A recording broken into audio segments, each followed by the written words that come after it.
Hello everyone, welcome back. So 2026 brings back Hugh Bonneville as Ian Fletcher, and if you have seen W1A or 2012, you already know exactly the kind of awkward, painfully accurate comedy you're getting into. This time, Ian is no longer dealing with the BBC. Instead, he's been thrown into the chaos of organizing the 2026 World Cup as the director of integrity. And honestly, that title alone already tells you everything you need to know about how seriously this show takes itself, which is not at all.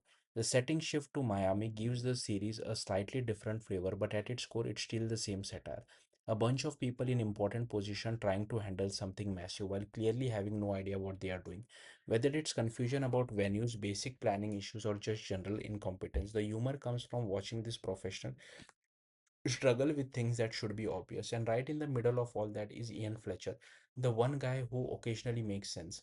But instead of being appreciated, his logical suggestions are usually met with confusion or completely ignored.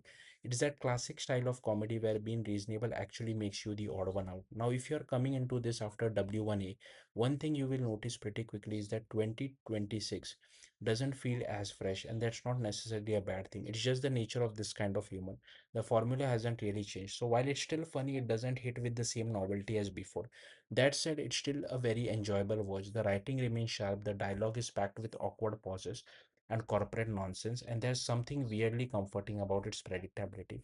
In a TV landscape where shows are constantly trying to undo each other, 2026 sticks to what it knows, and for the most part, it works. One of the highlights is the return of familiar faces, especially Will Humphries. His dynamic with Ian brings back some of that classic energy that fans of the earlier series will definitely appreciate. Without that connection, the show might have felt a bit too detached from its root. Of course, not everything lands perfectly. One of the more noticeable issues is the overuse of bleeped words, especially when referencing things like FIFA. The joke is clear the first time, may be even the second, but after that, it starts to feel a bit forced and honestly a little distracting.